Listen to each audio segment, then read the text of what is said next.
Buenas noches. No importa el mensajero, más bien, oiga usted el mensaje, piense con lógica para luego actuar. El problema en Venezuela no es político. Lo fue en sus inicios, ya no lo es. El problema no es que hubiese una dictadura o que no se juramentó o que hay una dictadura. Sí la hay, pero es más que eso. El problema es que hay una organización con conocimiento, con preparación, que trabaja desde hace muchos años al servicio de la delincuencia organizada global. Se trata del epicentro de la Cuba castrista. Se trata del gobierno cubano que para sobrevivir dispone básicamente de 4 fuertes ingresos.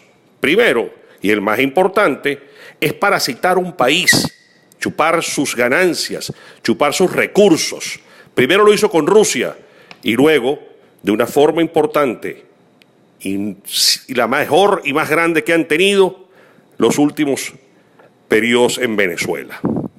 Después de eso, sus ingresos, producto de los llamados internacionalistas, mano de obra que explotan, enviando personal prácticamente en condiciones esclavas a gobiernos con tácticas de apoyo hacia los médicos, hacia el deporte, hacia espacios de inteligencia y contrainteligencia, para armar además un servicio a la delincuencia organizada global, al narcotráfico, a la guerrilla y a toda organización que requiera una penetración delictiva en cualquier territorio. Tercero de sus ingresos es el turismo, que es además el más visible y que demuestra un poco de sustentabilidad, porque recuerden que aparte de todo, el gobierno requiere una fachada de ser, como todo gobierno, como toda organización, un fin noble. Pero detrás de eso está el servicio y una realmente importante red de delincuencia organizada. Finalmente, las remesas, que llegan básicamente de personas, de los miles de millones de cubanos que están fuera de su territorio y que básicamente envían en forma religiosa recursos para sus familiares y amigos que aún permanecen en la isla. El control de los cubanos a Venezuela vino cuando lograron posicionar a Maduro. Primero, asistiéndolo como canciller, un iletrado líder sindical, mal líder, para decirlo como es justo, pero que vieron en él cierta relación y poder de ascendencia en el gobierno de Chávez. Tomaron a Maduro y lo fueron aleccionando y sobre todo le pusieron un personal de altísimo nivel, porque para nadie es un secreto que el grupo de diplomáticos cubanos es quizás uno de los mejores preparados en el planeta. Disponen carreras diplomáticas tan largas como de más de 40 años. Llegan a hablar 10 y 12 idiomas, no solamente el inglés, el francés, idiomas bastante comunes, así como el portugués, de la mayoría de los diplomáticos latinoamericanos. Además, hablan hebreo, ruso, pakistaní, iraní, hablan chino, mandarín, japonés. Dominan prácticamente todos los idiomas importantes, leyendo, escribiendo y haciendo oración.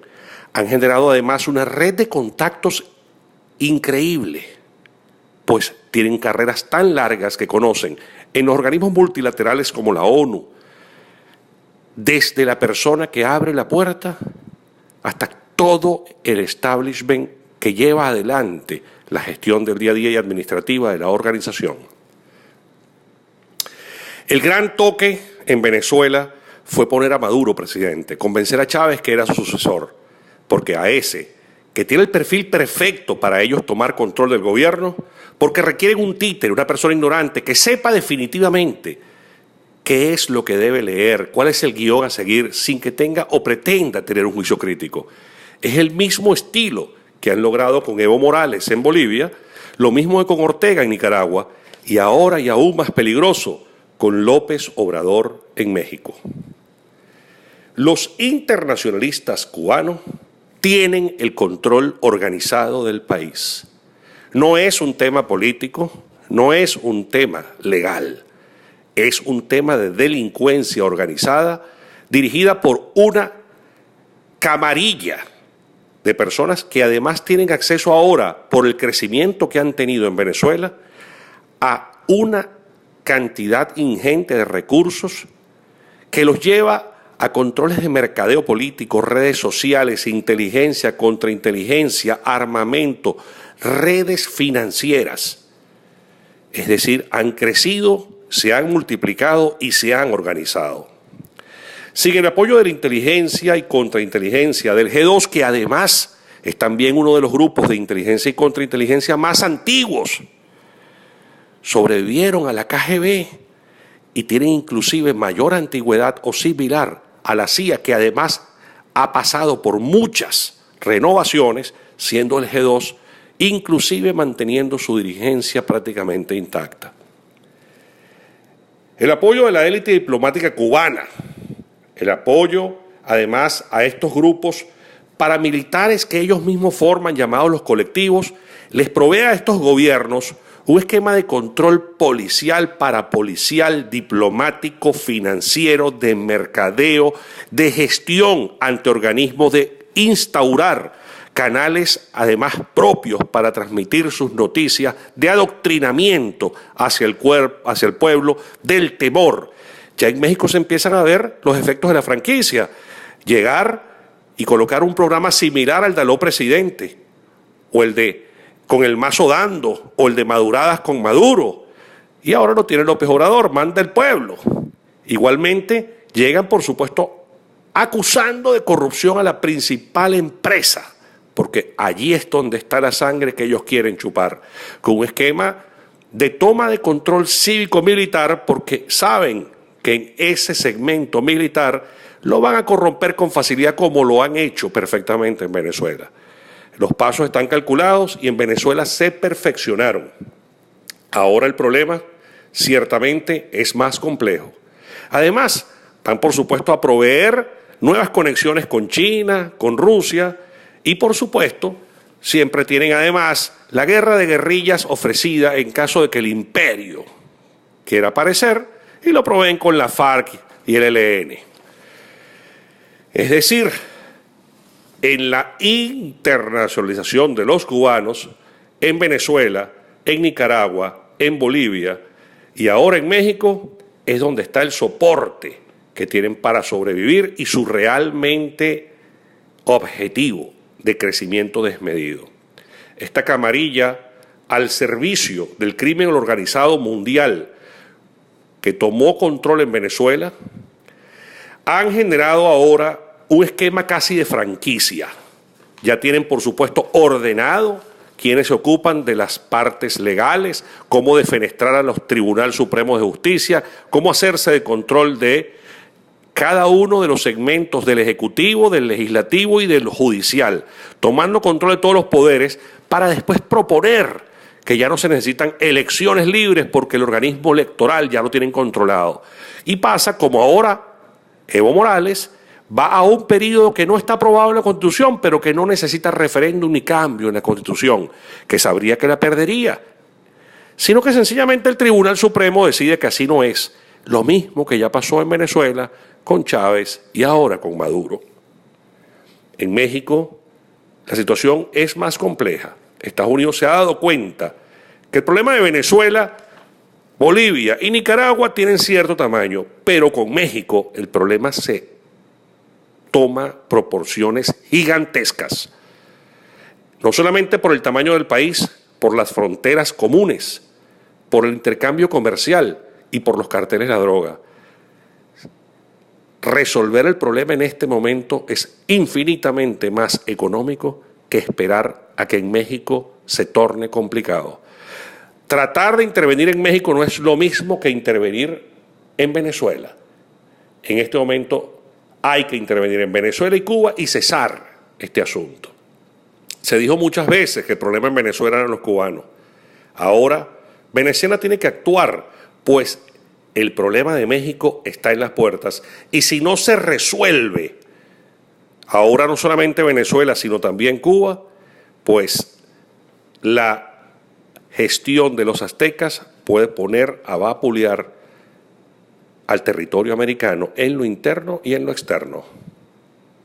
Ya hace pocas horas se generaron las noticias que marcan el rumbo hacia donde se va. Se va a ver un reactivamiento de la ley Helms-Burton, que prohíbe a toda empresa hacer gestión en el territorio de Cuba, so pena de sanciones con los Estados Unidos a sus directivos, a sus cuentas bancarias.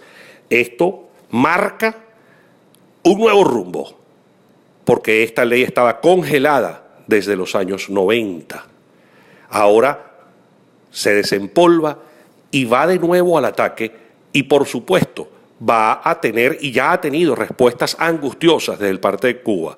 Cuba estaba muy confiado, manejaba los títeres. El peor de los escenarios es que la gente odia a Maduro, le eche la culpa a Padrino, el propio Diosdado Cabello. Queremos a todos los títeres presos, pero los cubanos nadie los habla y son verdaderamente quien provee la franquicia. Por supuesto, la gente odiará a Evo Morales, a Ortega. Es fácil tener un control de delincuencia organizada en las sombras, poniendo a los títeres expuestos y haciendo que los propios títeres crean que realmente ellos son los que gobiernan. Solo con unos ignorantes esto es posible lograrlos. Ahora, además, el secretario de la OEA ha dejado en su narración hace pocas horas muy claro que el tema es con Cuba. Y hasta allá, claramente la administración de Estados Unidos ha tomado determinaciones para poder hacer la limpieza que desde hace años han debido comenzar. No hay ningún retorno y no se debe gastar más tiempo en conversaciones banales, conversaciones antiguas sobre política, sobre legalidad, sobre si se juramenta, si no se juramenta, si es legal, si no es constitucional. No caigan en la diatriba de generar separaciones y, sobre todo, no caigan en la discusión sobre qué juzgarlos antes de que salgan. Que salgan, que salgan, que salgan como sea, que siempre van a ser juzgados. Recuerden que hasta Pinochet, que tenía todo perfectamente cuadrado cuando salió, por supuesto sin comparar lo que es una camarilla criminal con un dictador real, después el juez Garzón igualmente le hizo pagar cárcel. Por consecuencia, lo importante es no perder el foco, estar alineado, estar en conjunto, ir a los cabildos abiertos y, sobre todo, compañeros, el 23, una salida masiva a los efectos de que se pueda observar en el mundo, porque ellos van a jugar a todo para parar el proceso, a lo que sea necesario. Recuerda, con los criminales no tiene ningún sentido el diálogo, no tiene ningún sentido el hablar de condiciones, pero están muy preparados para hacerlo. Esperemos que en esta oportunidad el pueblo tenga la claridad que no es un tema político, que el 23 deben todos salir y debemos unir, porque el momento más cercano de la luz es justo antes de la oscuridad. Obviamente, Juan Guaidó tiene asesoramiento de diferentes niveles y es probable que la organización del Vaticano, a quien quieren ya desprestigiar, sea quien pueda colocar un puente de oro para que estos criminales tengan salida, como dice el libro Sun Tzu. No porque deseamos que los criminales salgan impunes. Así pensó el tuerto Andrade que iba a salir. Y allí está preso, después de haber negociado, después de haber garantizado de que saldría sin problema. El asunto es que realmente hasta ellos, que son unos títeres, van a tener, por supuesto, que llevar adelante su proceso. Pero nosotros no perdamos el foco. 23 con la calle, calle y alineamiento, y no dar vueltas en diatribas ni permitir pasar las bolas que no tienen sentido. Buenas noches y muchas bendiciones con el Arcángel Miguel llevando y liderando inclusive este proceso.